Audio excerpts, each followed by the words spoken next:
On October 331 BCE, near modern-day Mosul, Alexander the Great marched his army onto a sprawling, systematically leveled desert plain.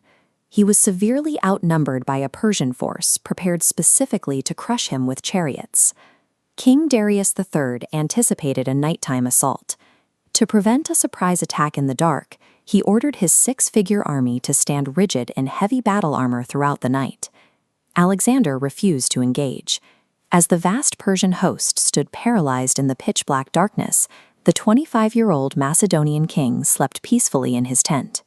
When dawn broke across the flat terrain, the physiological toll was obvious. A brittle, anxious, and exhausted Persian army faced a highly disciplined, fully rested Macedonian force.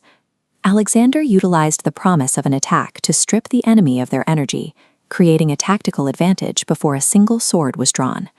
The entire battlefield quickly devolved into chaos. The movement of 150,000 men and 50,000 horses kicked up a colossal, choking dust cloud, reducing visibility to mere yards. Inside that haze, Alexander deployed the first half of his military system, the dense infantry ranks of the Peseteroi, operating as a solid anvil. The infantry arranged themselves 16 ranks deep.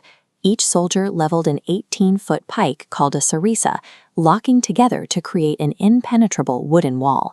Their objective was strictly defensive, absorbing the Persian assault and physically pinning the front line in place. By locking the Persian infantry into a static engagement, the anvil absorbed the enemy's forward momentum. Without this unyielding center, the broader tactical strategy fails. Alexander still faced a problem. If he charged the locked superior front lines directly, his elite cavalry forces would be slaughtered in a war of attrition.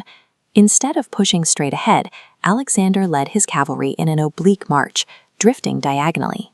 Fearing envelopment, the Persian command stretched their line horizontally to mirror him. This overextension created a structural failure. A physical gap tore open in the thinned defense. Alexander instantly reversed direction. He wheeled his elite companion cavalry into a tight, crane-like wedge formation and dove straight into the hole. By moving at an angle, Alexander forced a choice. Darius could ignore the movement and risk a flank attack, or move to mirror him and sacrifice the safety of his own center. By penetrating that gap, the heavy cavalry bypassed the infantry engagement entirely, securing a clear path straight to the Persian command structure. Through the swirling dust storm, Alexander steered his horse directly toward King Darius and his golden royal chariot. Closing the distance, the Macedonian king hurled a long spear directly at the terrified ruler, missing his face by inches. The near miss broke the king's nerve. Darius panicked, turned his chariot around, and abandoned his army to flee the battlefield. The collapse of the world's largest empire was ultimately driven by the panic of a single person. Darius's departure left a vacuum in the chain of command. With no centralized orders and the royal chariot missing from view, the disciplined ranks fractured into a desperate, uncoordinated retreat that shattered Achaemenid authority.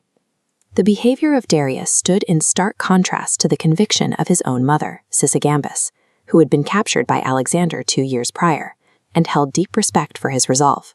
She grew so devoted to her captor that she repeatedly refused to celebrate Persian victories against him. When Alexander eventually died in 323 BCE, Sisygambis starved herself to death 4 days later. In high-stakes conflict, numerical advantage guarantees very little. Victory belongs to the side that masters its own mind, while systematically breaking the psychology of the enemy.